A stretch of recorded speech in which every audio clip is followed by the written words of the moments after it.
Hello everyone, and welcome to another Top 5 Records video. We just saw another very big release by Roger Waters. His This Is Not a Drill Tour has been released on Spotify, in cinemas, on vinyl. A very big show. In this video I'm going to be talking about that show and the recording of it. First things first. This show opens with a statement. And the statement is the following. If you're one of those I love Pink Floyd but I can't stand Roger's politics person, F off to the bar. And when I started listening I thought, well, I should F off to the bar. As a matter of fact, I bought tickets for the show, but because of his stance on the war in Ukraine, I didn't go. I didn't want to be part of that.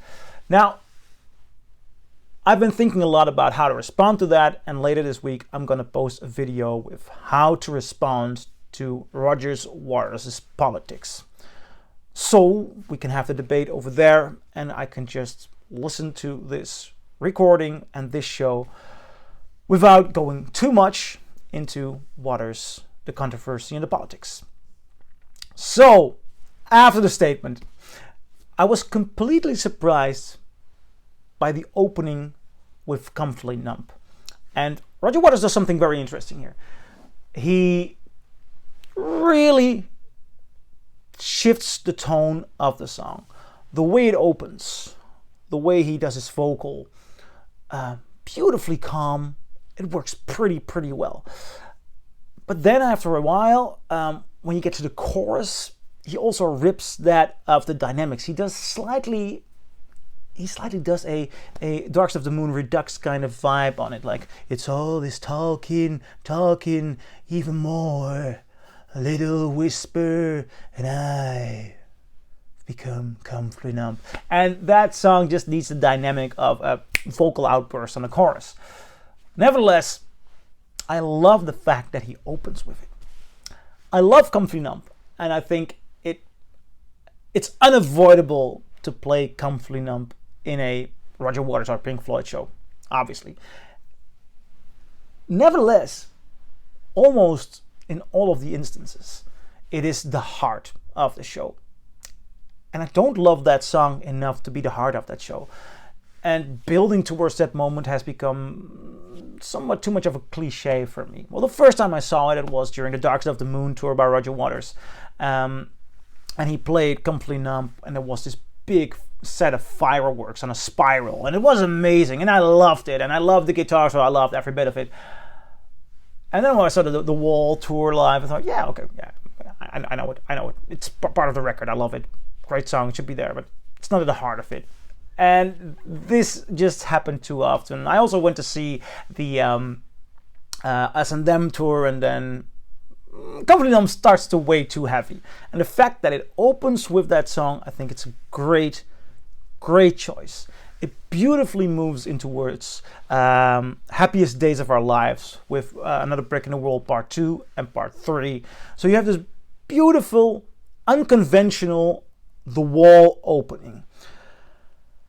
In which I immediately noticed that Waters is minimalizing his vocal contributions and keeping the restraints on his voice low, which is not too strange. He is 79 years old, and for what he is doing, he does a very good job. I actually think that during his opening, this is a very good choice. But, and I'm also very happy he doesn't do that, he doesn't go full Dark Side of the Moon Redux, which is almost all parlando talking, and that's just not very interesting. Then we get to the powers that be.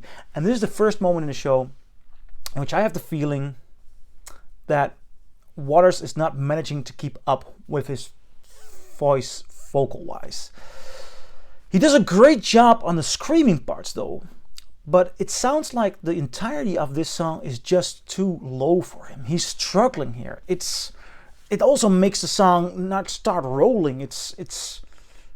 I think Now, I'm actually pretty surprised that he leaves this in. It may be a great example of him giving you the full show and not auto-tuning it or something like that. But the song doesn't work because it's too low for him. He's just not up to it. Then we get to the bravery of being out of range. Bravery of being out of range. I didn't pronounce it correctly. Another moment in which he's clearly struggling as a vocalist. The tempo and the dynamics of the song are a bit problematic in the first verse. Then we go to a little bit longer song, The Bar, a new song by Waters, which is okay. It's okay. He goes to Have a Cigar. And in recent interviews, he has said that he was sad that he didn't do the original vocals for Have a Cigar in the studio version.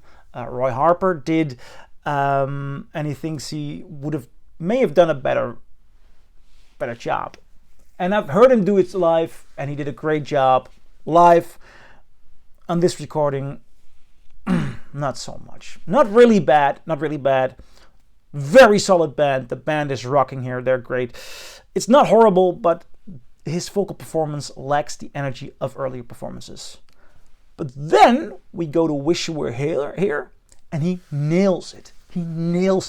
It's a beautiful, intimate version. Song after it, Shine On You Crazy Diamonds, Sing. He nails it. A lot of energy. Great band. We move towards Sheep.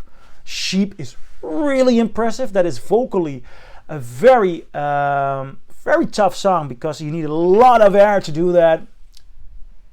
Brilliant. Sheep. Awesome. Nails it. And I love the way it transitions into In the Flesh. Also a beautiful performance. This is definitely, these bunch of songs are for me the highlight of this recording.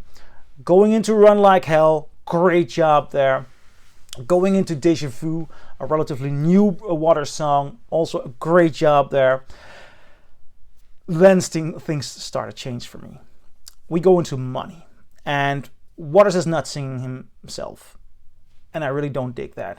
I understand that some songs may be tough, and the original was sung by Gilmour, of course, but Gilmour isn't around, and the most obvious choice would have been Waters himself. He wrote it. He is a vocalist. I think he has been a very good vocalist because he's got great conviction, and that's for me is the most important thing.